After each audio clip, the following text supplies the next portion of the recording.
আমি বললাম, সোনিয়ার মা, আমি তো তোমাকে যতটুকু পাওয়ার পেয়েছি, এখন তোমার কাছে আমার আরেকটা দাবি, তুমি যদি তোমার মেয়ে সোনিয়াকে আমার সাথে একটিবার সুযোগ দাও, তাহলে আমি যে তোমার কাছে 2 লাখ টাকা পাবো সেই টাকা আর দেওয়া লাগবে না, আমি সব টাকা তোমাকে মাফ করে দিব। তারপর সোনিয়ার মা আছিয়া বেগম বলল, জোহানা ভাই, আপনি এসব কি বলছেন? আপনি আমার সাথে যেমন চাই তা করেন, আপনি আমার কাছে টাকা পাবেন বলেই আমি সুযোগ দেই, কিন্তু তাই বলে আমার মেয়ের সাথে আমার মেয়ের দিকে আপনার কিভাবে নজর পড়ল?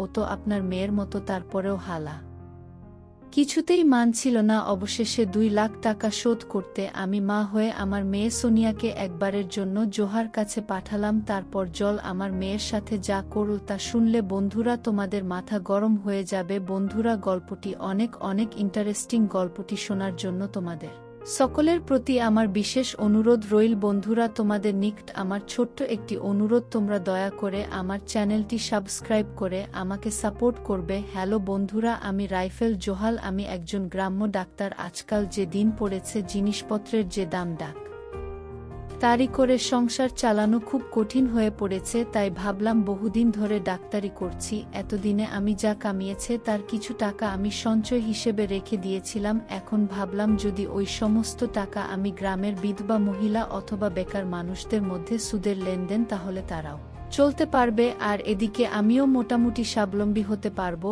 এইসব চিন্তা করে আমি গ্রামের বিধবা মহিলাদেরকে টার্গেট করে লেনদেন শুরু করি। আমি গ্রামে বাস করতাম, যেহেতু আমার পেশা দুইটা, একটা হচ্ছে ডাক্তারি, আরেকটা হলো সুদের টাকা লেনদেন বা ডাক্তারির পাশাপাশি আমি সুদের ব্যবসাও করি। গ্রামে অনেক লোক আর বিধবা মহিলাদের কাছে শুধু টাকালেন দেই, এভাবে প্রায় 2 লাখ টাকার মতো আমি গ্রামের মানুষের মধ্যে লোন দিলাম। ডাক্তারির পাশাপাশি আমার সুদের ব্যবসাটা খুব ভালোই চলছিল, কিন্তু বছরখানেক যেতেই আমার কপালে জুটল এক পিছলা মহিলা, মানে পিছলা ক্লায়েন্ট। ঋণ নেওয়ার সময় আমার কাছ থেকে কাকুতি মিনতি করে ঋণ নিয়েছিল, বাদ দেওয়ার সময় কত কাহিনী। মহিলাটির স্বামী মারা গেছে অনেক আগেই, শুনেছি তার মেয়ের যখন বয়স 6 বছর তখনই ওই মহিলার স্বামী মারা যায়। তারপর ওই সন্তানের কথা চিন্তা করে আর বিয়ে শাদী বসে নাই। এখন তার মেয়ের বয়স 1-5 থেকে 1-6, এভাবেই মেয়েকে নিয়ে কষ্ট করে চলছিল তার দিন। বিধবা মহিলাটা দেখতে হেব্বি ছিল, অনেক সুন্দরী এবং লাবণ্যময়। তাকে দেখলেই আমার মতো 5 বছর বয়সের লোকের মাথা নষ্ট হয়ে যায়। আর সবচেয়ে বড় কথা হলো তার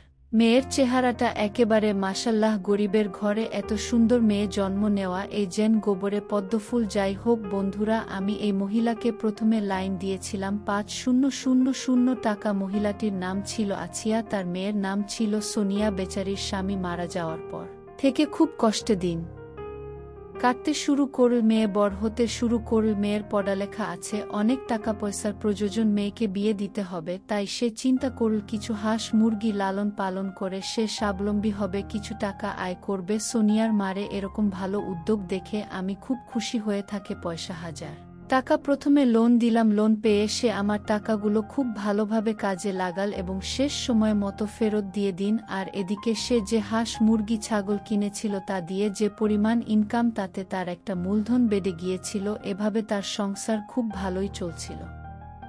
সে তার হাঁস মুরগি গরু ছাগলের খামার আরও বড় করার জন্য সে চিন্তা করল আমার কাছ থেকে সে 2 লাখ টাকা নেবে। এই চিন্তা ভাবনা করে সে আমার কাছে আসলো। আমি বললাম, সোনিয়ার মা, তোমাকে টাকা দিতে আমার কোনো আপত্তি নেই, কিন্তু তুমি সময় মতো ফেরত দিতে পারবে তো? সোনিয়ার মা বলল, জোহানা ভাই, আপনি কোনো চিন্তা কইরেন না, আমি আপনার টাকার সময় মতো পরিশোধ করে দিব। আমি বললাম, আচ্ছা ঠিক আছে সোনিয়ার মা, তাহলে তুমি আগামীকালকে এসো। আগামীকালকে আমি তোমাকে 2 লাখ টাকার চেক দিয়ে দেব, তুমি ব্যাংক থেকে টাকা উঠিয়ে নিতে পারবে না? সোনিয়ার মা আমাকে বল, ভাইজান, আমি এসব ব্যাংক ট্যাঙ্ক বুঝি না, আমি ব্যাংকের ঝামেলায় যেতে চাই না, আপনি আমাকে নগদ টাকা দিয়ে দেন।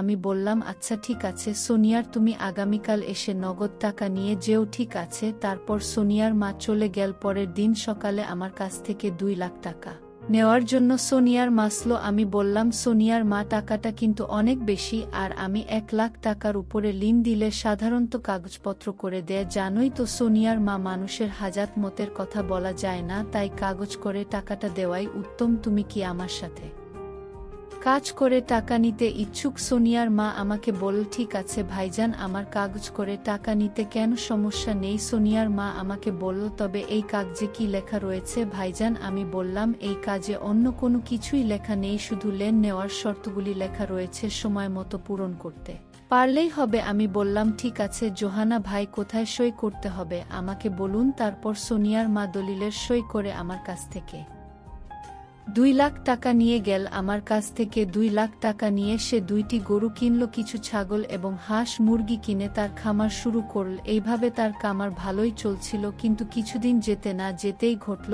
এক ভোটদানের দুর্ঘটনা। হঠাৎ একদিন সোনিয়ার মার গোয়াল ঘর থেকে 2টি গরু চুরি হয়ে গেল। সোনিয়া আমার মাথায় তো আসমান ভেঙে পড়ল। এখন সে কি করবে? এসব যে তার ঋণের টাকায় কিনা, আমার কাছ থেকে লোন নিয়ে কেনা। সোনিয়ার মা খুব হতাশ হয়ে গেলেন। আর এদিকে আমিও আমার টাকা পাওয়ার জন্য বারবার তাগাদা দিতে শুরু করলাম। সোনিয়া আর মা আমাকে বলল, জোহানা ভাই, কয়েকটা দিন অপেক্ষা করেন, আপনার টাকা নিশ্চয়ই দিব, কিন্তু এজন্য আমাকে কিছু সময় দেন। দেখতেই তো পাচ্ছেন আমার কত বড় ক্ষতি হয়ে গেল। সর্বনাশা চোর আমার সবকিছু নিয়ে গেল। এই ক্ষতি কাটিয়ে উঠতে আমার একটু সময়ের প্রয়োজন। আমি বললাম, ঠিক আছে সোনিয়ার মা, আমি তোমাকে 1 মাস সময় দিলাম। 1 মাসের ভিতরে আমার সমস্ত টাকা লাভের আশায় দিয়ে দিতে হবে, কথাটা মনে থাকে যেন। সোনিয়ার মা বলল, ঠিক আছে জোহানা ভাই, আপনি কোনো চিন্তা করবেন না, আমি 1 মাসের ভিতরে আপনার টাকা ফেরত দেব। তারপর আমি ওই মহিলার কাছ থেকে চলে আসলাম। 1 মাস পর আবার সোনিয়ার মার কাছে আমার পাওনা টাকার জন্য গেলাম। গিয়ে দেখি সোনিয়ার মা পিঠা বানাচ্ছে, পুলি পিঠা। আমি গিয়ে সোনিয়া আমার ঘরে বসলাম। সোনিয়ার মা আমাকে দেখে বলল, আরে জোহানা ভাই, কেমন আছেন আপনি? এই নেন পুলি পিঠা খান, অনেক মজা হয়েছে ফুল পিঠাগুলো। তারপর আমি সোনিয়ার মার ঘরে কিছু পুলি পিঠা খেতে খেতে বললাম, সোনিয়ার মা, আজকে তোমাকে আমার টাকা দেওয়ার কথা ছিল, আমার টাকার কি করলাম? সোনিয়ার মা আমাকে বলল, ভাইজান আগে পিঠা খান, তারপর বলছি।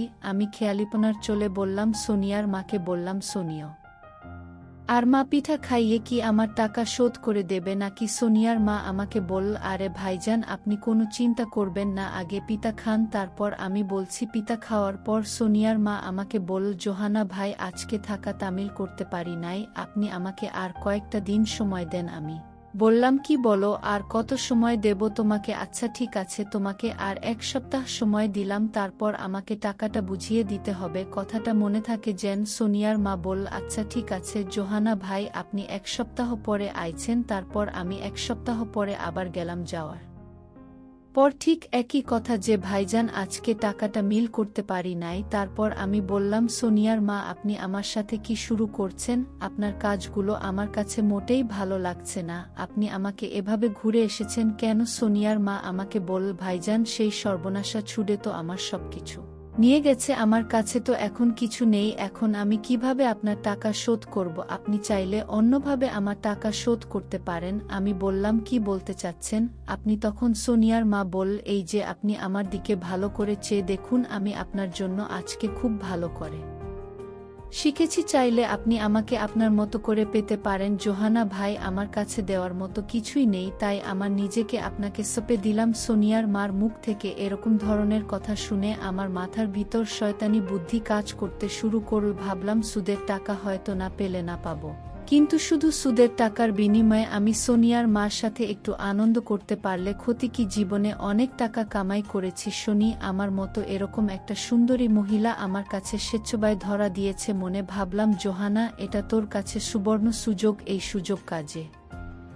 লাগা। আমি সোনিয়ার মার্চ থেকে এরকম প্রস্তাব পেয়ে মনে মনে খুব খুশি হলাম। তারপর আমি বললাম, সোনিয়ার মা, আমি তোমার প্রস্তাবে রাজি। তারপর সোনিয়ার মা আমাকে বলল, যদি তুমি আমার প্রস্তাবে রাজি থাকো তাহলে আজকে রাতে আমাদের এখানে চলে আসবে, সকল সুদ একেবারে মিটিয়ে দেব, আর তুমি চাইলে আসলে মিটিয়ে নিতে পারবে। আমি বললাম, আসল কিভাবে মেটাবো? তারপর সোনিয়ার মা বলল, তুমি আসলেই বুঝতে পারবে। তারপর সে দিনরাতে বন্ধুরা আমি সোনিয়ার মার কাছে গেলাম। সোনিয়ার মা এত সুন্দর করে সেজেছিল যা বলাই বাহুল্য, মনে হয়েছিল আমার কাছে ইন্ডিয়ান কোনো নায়িকা বা কোনো একটা রূপকথার পরী। তাকে দেখি আমি তা শিখে গেলাম আর বলতে লাগলাম, সোনিয়ার মা, এত রূপ তুমি এতদিন কোথায় রেখেছিলে? কোথায় লুকিয়ে লিখেছিলেন? তোমার এত রূপ আগে জানলে আমি আরও আগেই পাগল হয়ে যেতাম। তারপর আমি সোনিয়ার মার সাথে চলে গেলাম অন্য এক দুনিয়ায়।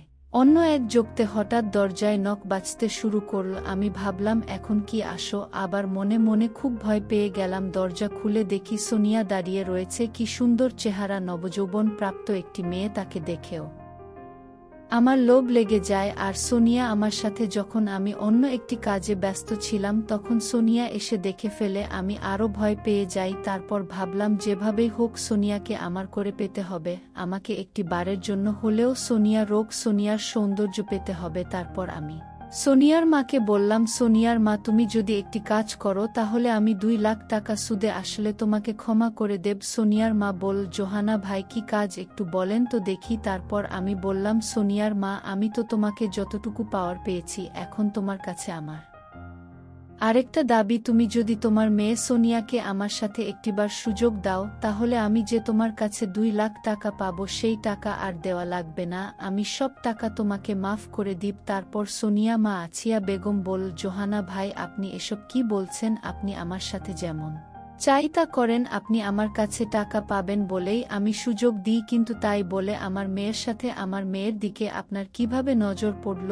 ও তো আপনার মেয়ের মতো। তারপরেও জোলা কিছুতেই মানছিল না। অবশেষে 2 লাখ টাকা শোধ করতে আমি মা হয়ে আমার মেয়ে সোনিয়াকে একবারের জন্য জোহাল আর কাছে পাঠালাম। তারপর জোহা আমার মেয়েকে তার ইচ্ছামত যা করার তাই করল। এই 5-0 বছর বয়সে পাগলের মতো কতই না ভয়ঙ্কর আচরণ করেছিল আমার মেয়েটার উপর। এই দৃশ্যগুলোর কথা মনে পড়লে বন্ধুরা এখনো চোখে জল চলে আসে। পরিশেষে বন্ধুরা আমি তোমাদেরকে বলবো, বন্ধুরা এই জগৎ সংসারে টাকায় সবকিছুর মূল। টাকার জন্য মানুষ সম্মানিত হয়, আবার এই টাকার জন্য মানুষ দুনিয়ার নিকৃষ্ট হয়ে যায়। নিজের ইজ্জত বিক্রি করতেও দ্বিধাবোধ করে না। তাই আমাদের প্রত্যেকটি মানুষেরই উচিত সময়ের কাজ সময় করার সময় মতো টাকা পয়সা রুজু করে ছেলে মেয়েদের ভবিষ্যৎ নিশ্চিত করে রাখা। বন্ধুরা গল্পটি তোমাদের কেমন লাগলো অবশ্যই কমেন্ট করে জানাবেন। বন্ধুরা আজকে এই পর্যন্তই, আবারও আসবো তোমাদের মধ্যে নতুন কোনো গল্প নিয়ে। গল্পটি যদি তোমাদের ভালো লাগে তাহলে একটি লাইক দাও। প্রতিদিন আমি তোমাদেরকে এরকম ইন্টারেস্টিং একটা করে নতুন গল্প উপহার দিব। তাই তোমাদেরকে অনুরোধ করে বলছি, তোমরা যদি এরকম ধরনের ইন্টারেস্টিং গল্প পেতে চাও তাহলে দয়া করে আমার চ্যানেলটি সাবস্ক্রাইব করো। অবশেষে তোমাদের সকলের সুস্বাস্থ্য কামনা করি। ভিডিওটি দেখার জন্য তোমাদের সকলকে অসংখ্য ধন্যবাদ।